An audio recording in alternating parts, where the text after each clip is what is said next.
అందరికీ నమస్కారం. ఈరోజు లోకేష్ ఆస్ట్రేలియాలో చేస్తున్నటువంటి ఒక మెరకిల్, చాలా చిన్నవాడిది బట్ మెరకిల్. గణేష్ గోల్డ్ తాకట్టులో ఉన్న బంగారాన్ని విడిపించి కొనబడును. సంప్రదించండి 9966511144. మామూలుగా మన ట్రంప్ చేసినటువంటి కంపు దెబ్బకి ప్రపంచ దేశాలన్నీ ఒక ఎత్తు, భారతదేశం ఒక ఎత్తు అన్నట్టుగా ఇబ్బంది పడుతున్నారు. మరీ ముఖ్యంగా మన దేశం నుంచి చేసే ఎగుమతులు ఏవైతున్నాయో, అమెరికా వాళ్ళు ఏవైతే మన నుంచి ఇంపోర్ట్ చేసుకుంటున్నారో వాటి మీద అతను వేసిన ట్యాక్సుల దెబ్బ మొట్టమొదటగా రైతుల మీద పడింది. ఏ రైతులు? ఆక్వా రైతులు. చేపలు, రొయ్యలు అన్నప్పుడు మ్యాక్సిమం రొయ్యలు.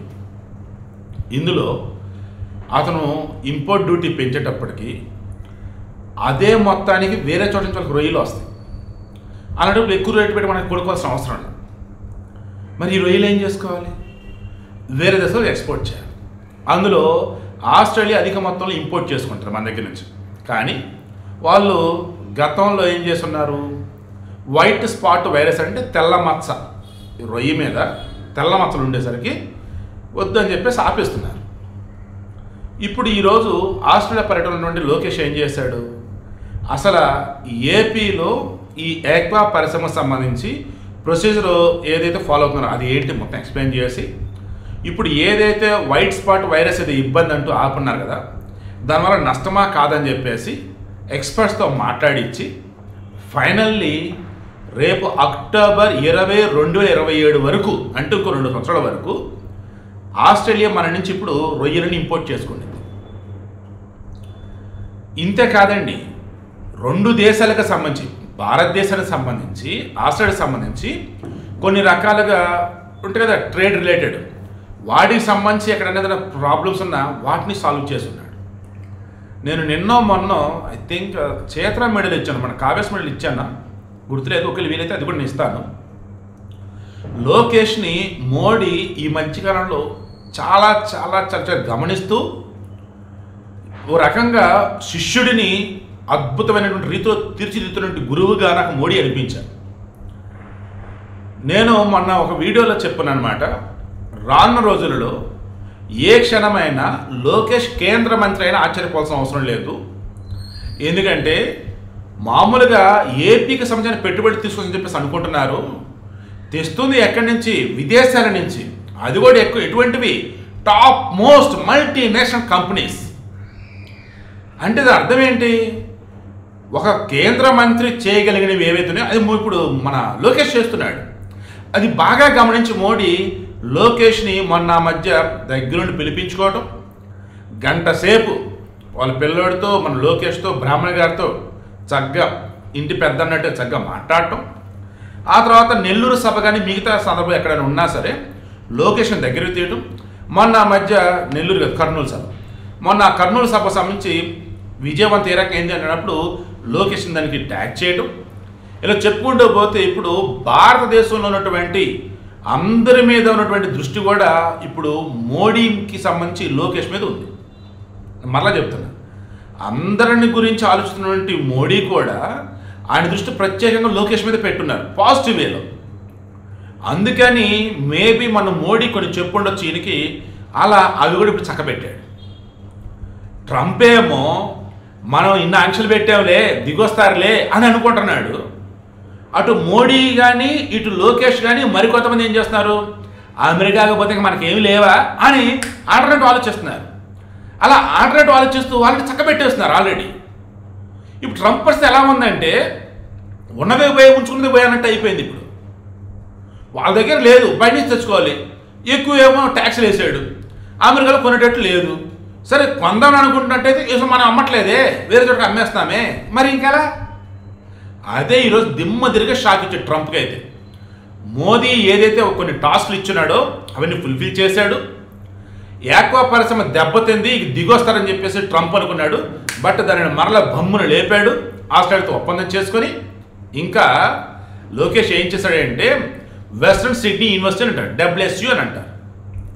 అది వరల్డ్ వైడ్ ఇంపాక్ట్ చూపే టాప్ మోస్ట్ యూనివర్సిటీలో టాప్ 1, టాప్ 2లో ఉండిద్ది. విద్య, వైద్యం, వ్యాపారం, ఏ రంగమైనా సరే వినూత్నమైనటువంటి టెక్నాలజీని యూజ్ చేసి అద్భుతమైనటువంటి రిజల్ట్ పొంది యూనివర్సిటీ అది ఎక్స్పెరిమెంట్ చేస్తారు. ఇప్పుడు ఏపీకి సంబంధించి ఎన్జీ రంగ విశ్వవిద్యాలయం ఉంది కదా, వ్యవసాయ విశ్వవిద్యాలయం, వాళ్ళు ఈ డబ్ల్యూఎస్సి వాళ్ళు టైఅప్ అయి టెక్నాలజీని ఇంటర్చేంజ్ అన్నట్టు, టెక్నాలజీని ఎక్స్చేంజ్ అన్నట్టు ఇచ్చిపుచ్చుకోవడం. ఇక మనల్ని అద్భుతాలు చేసేస్తారు. ఇంకా ఆల్రెడీ ఏపీలో ఇప్పటికే డ్రిప్ ఇరిగేషన్ కావచ్చు, ఉద్యాన పంటలకు సంబంధించేసి వినూత్న పద్ధతుల విషయంలో కావచ్చు, త్వరలో ఏపీలో వచ్చే నేచురల్ ఫార్మింగ్ అంటారు అది కానీ, ఇలా చెప్పుకుంటూ పోతే మన చంద్రబాబు నాయుడు గారు ఎక్స్ట్రాడినరీ వేలో ఏపీని ముందుంచబోతున్నారు ప్రపంచం ముందు. లోకేష్ అండ్ మన చంద్రబాబు ఇద్దరు కలగలిపి కూడా ఆంధ్రప్రదేశ్ని రాను రోజులలో ఏపీలో ఇండియాలో నెంబర్ 1 స్టేట్గా ఉంచబోతూ ఉన్నారు. ఇలా చెప్పుకుంటూ పోతే అండి, నేను మరలా చెప్తాను, గుర్తుంచుకోండి, చంద్రబాబుని లోకేష్ ఆల్రెడీ మించిపోయాడు. ఏ రకంగా?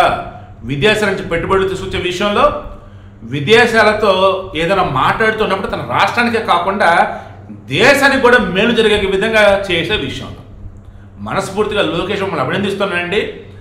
ఎవడైతే మిమ్మల్ని పప్పు అన్నాడో వాడికి ఇప్పుడు మిమ్మల్ని చూసి వణికిపోతున్నాడు. ఎందుకు? మీ నుంచి వస్తున్న వెలుగు చూసి వాడి కళ్ళు తట్టులేకపోతున్నాయి. నిన్న వరకు నిప్పు అన్నాడు. మీరు నిప్పు కూడా కాదు అసలు, బియాండ్ దట్. కర్బనం కానీ బాగా వేల సంవత్సరాలు కానీ బాగా మండితేనో లేదా మీ వేడికి ప్రజలు లోనైతే డైమండ్ అయింది అన్నట్టు కొద్ది సంవత్సరాల పాటు మీరు పడ్డటువంటి ఇబ్బంది అనొచ్చు, ప్రజలు అనొచ్చు, లేదా మిమ్మల్ని మీరు చెక్కుకోవటం అనొచ్చు, చెక్కున్నారు. ఏ రకంగా? కర్బన పదార్థమే డైమండ్ కూడా. కానీ చూసేవారికి ఏంటి అది డైమండ్, బట్ ఆ కర్బన పదార్థానికి తెలుసు తను ఎక్కడి నుంచి వచ్చాను, ఎలా ఈరోజు ఈ పొజిషన్ మారాను అని చెప్పేసి. కొంతమందికి అర్థం కావచ్చు, అర్థం కాకపోవచ్చు, బట్ సైన్స్ వాళ్ళు ఉంటే ఈజీగా అర్థమైంది. ఓకేనా? బొగ్గు ఉంది కదా, కర్బన పదార్థం, అది భయంకరమైన ప్రెజర్కు లోనయ్యి వేల సంవత్సరాల పాటు భూమిలో ఉన్నప్పుడు అప్పుడు దానిలో నుంచి ఈ డైమండ్స్ అన్ని పుట్టుకొస్తాయి అన్నమాట. అటువంటి విలువైనటువంటి డైమండ్ మన లోకేష్. చంద్రబాబు గారు నిజంగా సార్ మీరు చాలా అదృష్టవంతులు. ఒక అద్భుతమైనటువంటి కొడుకుని కన్నారు, ఈ దేశానికి పరిచయం చేశారు, రాష్ట్రానికి మంత్రిగా అందించారు. అమ్మ భువనేశ్వర్ గారు సీరియస్లీ అమ్మ. చంద్రబాబు గారు జగన్మోహన్ రెడ్డి హయాంలో జైల్లో ఉన్నప్పుడు లోకేష్ గారు పెట్టిన ఎఫర్ట్స్ చూసి నేను నిజంగా ఆశ్చర్యపోయాను. తల్లి ఒక్కడు తండ్రి చాటు బిడ్డ, తల్లి చాటు బిడ్డ, ఈ రాజకీయాలుగా అంతగా పాపం ఏం తెలియనోడు ఎలారా అనుకుంటే అసలు మోడీని సైతం మెప్పించాడు. ఇక టీడీపీ పని అయిపోయిందని చెప్పేసి అంత అనుకుంటే ఒక్కసారిగా బౌన్స్ బ్యాక్ అన్నట్టు అయిపోయింది. ఈ విషయం మనస్ఫూర్తిగా పవన్ కళ్యాణ్ గారు మెచ్చుకున్నాను. పవన్ కళ్యాణ్ గారు వచ్చి నేనున్నానంటూ ముందుకు రావటం, చంద్రబాబు గారిని కాపాడుకోవాలని మనం చెప్పటం, ఈ రాష్ట్రాన్ని కాపాడుకోవాలంటే వైసీపీని పాతాళంగా తొక్కాలని అనటం, కూటమి ఫామ్ అవుతుంది, టీడీపీ జనసేన కలిసి పోటీ చేస్తుంది, బీజేపీ కూడా మాతో కలిసి వద్దని చెప్పటం. అలానే ఆ రోజు చెప్పినప్పుడు నేను చెప్పాను, వైసీపీకి ప్రధాన ప్రతిపక్ష హోదా కూడా రాదు, ఫస్ట్ ప్లేస్ టీడీపీ ఉంటుంది, సెకండ్ ప్లేస్ జనసేన ఉంటుంది అని. సో ఇప్పుడు కూడా చెప్తున్నా, 2029 ఎన్నికల నాటికి వైసీపీ ఉండొచ్చు, ఉండకపోవచ్చు, బట్ అది పోటీ చేస్తే సింగిల్ డిజిట్ మాత్రమే గెలుస్తుంది, అది కూడా గెలవకపోవచ్చు.